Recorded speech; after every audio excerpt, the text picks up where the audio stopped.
নমস্কার বন্ধুরা, ঘরোয়া ঘরকন্যার সবাইকে স্বাগত জানাই।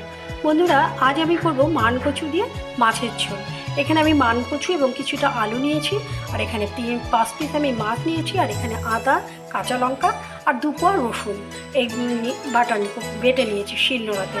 এখন সবার প্রথমে আমি কচুগুলোকে এবং আলুটাকে হালকা করে ভাপিয়ে নেব। যেহেতু কচু, সেই কারণে আমি একটু হালকা ভাপিয়ে নেবো। যদিও গলা ধরে না আমার বাড়ির কচুতে, তবু আমি একটু হালকা ভাপিয়ে নেব।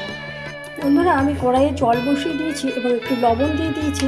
এখন আমি এই কচু আর আলুটাকে সেদ্ধ হতে দেবো। হালকা করে আমি একটুখানি ফুটে উঠলে আমি নামিয়ে নেব। এবার ঢেকে দিলাম। বন্ধুরা, কড়াইয়ে তেল বসিয়ে দিয়েছি।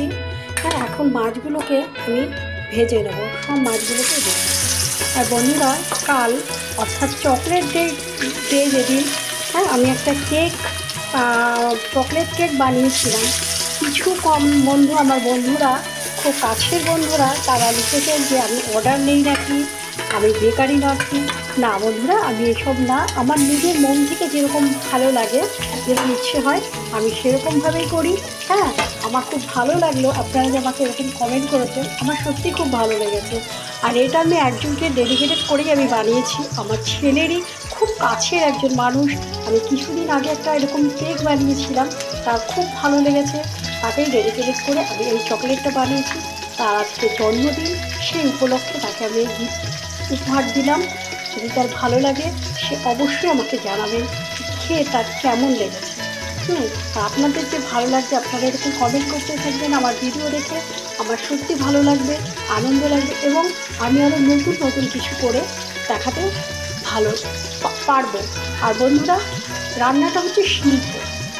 আমার কাছে আমি মনে করি, হ্যাঁ, যে অনেকের কাছে অনেক রকম পদ্ধতি থাকে, যার কাছে যেরকম পদ্ধতি সে সেইভাবেই বানায়। আর আমিও ঠিক আমার পদ্ধতিটা ঠিক এরকমই, আমি এরকমভাবে বানাই। আমার ভালো লাগলো। আবার আগামী দিনে আপনারাও আমাকে এরকমভাবে এগিয়ে নিয়ে যেতে সাহায্য করবেন।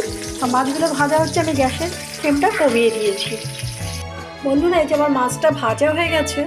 এখন ওই মাছের তেলেই আমি কিছুটা সাদা জিরে দিয়ে দেবো। জিরেটার থেকে যখন গন্ধটা বেরিয়ে আসবে, তখন আমি এই আলু আর কচু আমি একসঙ্গে দিয়ে দিলাম। এর মধ্যে এবার কিছু পরিমাণ লবণ দিয়ে দিলাম, আর 1 চামচ হলুদ দিয়ে দিলাম। এবার আমি নাড়াতে থাকবো। এইভাবে আমি কিছুক্ষণ ভেজে নেবো। ঢেকে আমি ভেজে নেবো যাতে সেদ্ধ হয়ে যায়। তারপরে আমি কিছু মশলা অ্যাড করব।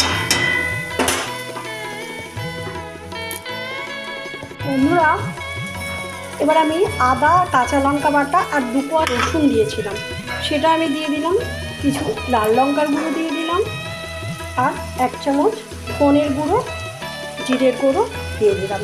আমি মিক্স করে রাখি ধনের গুঁড়ো, জিরের গুঁড়ো আমি দিয়ে দিলাম। এবার এটাকে ভালো করে কষিয়ে নেব, যাতে মশলাটা পুড়ে না যায়। তার জন্য আমি মশলা বাটি ধোয়া জলটা আমি সেটা দিয়ে দেবো, দিয়ে ঢেকে রেখে দেবো, তাতে মশলাটাও পুড়বে না, আর কচু আলু ভালো করে সেদ্ধ হয়ে যাবে। কচুটা এবং আলুটা ভালো করে সেদ্ধ হয়ে যাবে। এবার আমি ঢেকে দিলাম। এবার আমি ঢাকনা তুলে দিচ্ছি। দেখুন, ওপর থেকে তেলও উঠে এসছে, আলুগুলো গলে গেছে, কিন্তু কচুটা এখনও একটু সেদ্ধ হতে বাকি আছে। তার নিচ থেকে মশলাটা লেগে যাচ্ছে। এখন আমি জল দিয়ে দেবো। জল দিয়ে দিলে পারে ওই জলেই কচুটা ভালো করে সেদ্ধ হয়ে যাবে, যেটুকু বাকি আছে সেটা সেদ্ধ হয়ে যাবে। আমি এর জন্য একটু বেশি করে জল দিয়ে দিলাম। এবার আবারও ঢেকে দেবো, হ্যাঁ, তাতে কচুটা একদম পুরোপুরি সেদ্ধ হয়ে যাবে। আবার আমি ঢেকে দিলাম। বন্ধুরা, এবার ঢাকনা তুলে দেখছি তরকারি টকবক করে ফুটছে। এখন আমি মাছগুলো ওপর থেকে দিয়ে দিলাম, এবং একটু গরম মশলা আমি দিয়ে দিলাম। ওপর থেকে একটু গরম মশলা দিয়ে দিলাম। একটু ফুটে গেলে আমি নামিয়ে নেব।